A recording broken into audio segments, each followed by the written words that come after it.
Norm Finkelstein, who was himself fired and blacklisted for coming out against Israel. This is long before October 7th. He's considered one of the best professors, one of the most knowledgeable professors and journalists on the topic of Israel. And he has really devoted his life to outing the reality of what Israel is. He's calling for wide-scale collective action, and I figured I'd show this clip of him in order to tell everybody to support the action and see what we can achieve. And there was a certain point, in particular in the spring of last year, roughly a year ago now, when the student encampments seized if it's not imagination, it seized the attention of the US public. And at that point, public concern was pretty steady, even though for a short period of time, and it had an impact on the Biden administration. However, the Jewish billionaire supremacist class, people like Bill Ackman, Barry Sternlicht at Brown University, Robert Kraft at Columbia University, they started to exert their financial leverage on the universities. They ousted, unprecedented in American history, they ousted 3 Ivy League college presidents, President Gay at Harvard, President McGill at University of Pennsylvania, and the president of Columbia University was eventually ousted. And then the marching orders by the billionaire Jewish supremacist class was to crush all resistance on the college campuses to the Israeli genocide in Gaza. Now, it's gone a step further with Harvard University last week imposing draconian limitations of free speech at Harvard when it comes to Israel and Palestine. So to get back to your question, in my opinion, the main order of the day has to begin on the college campuses under the slogan of Free Gaza, Free Speech. Namely, the right to free speech and the right to freedom of assembly was crushed last spring around graduation time in May.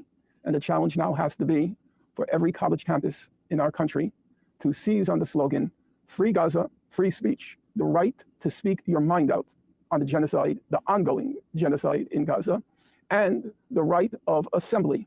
So in my opinion, they should set a date, maybe April 1st, 2025, where every college campus in our country simultaneously in synchrony sets up a new encampment. Now that would mean, in my opinion, a direct confrontation, not just with the university administrations, but with an emboldened President Donald Trump. It would be a direct confrontation. But I think in terms of preserving what remains, the remnants of our democracy in this country, that's a confrontation that should be welcomed by the students' activists who will play a vanguard role in trying to win back that right to free speech, which was crushed not by the Trump administration, but by the Biden administration, but which Trump will no doubt capitalize on should there be resistance on the college campuses. He is calling for another mass campus protest. And it's one of those things, because Trump already is going after those who exercised their free speech in the previous year and fought to stand up against this genocide, against what Israel is doing in Gaza.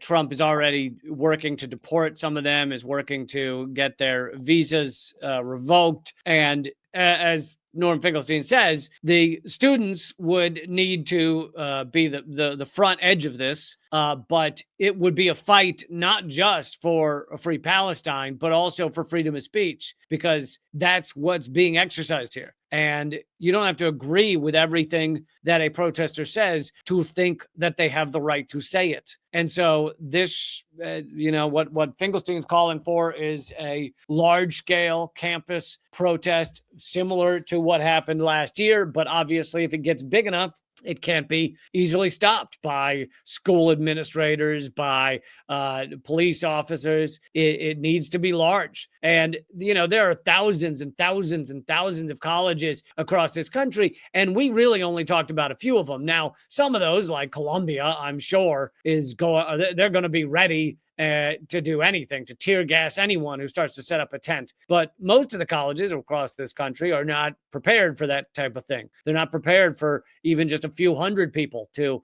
stand up and exercise their freedom of speech. Also, there's a lot of support at colleges, certain administrations that are unlike Columbia, unlike NYU, that will actually allow for freedom of speech and believe it is something that we have a right to. So anyway, he's calling for another large-scale protest. I, of course, think we absolutely need that because the ethnic cleansing and the genocide goes on. It's not over just because Israel's paused most of the bombing. It is not at all.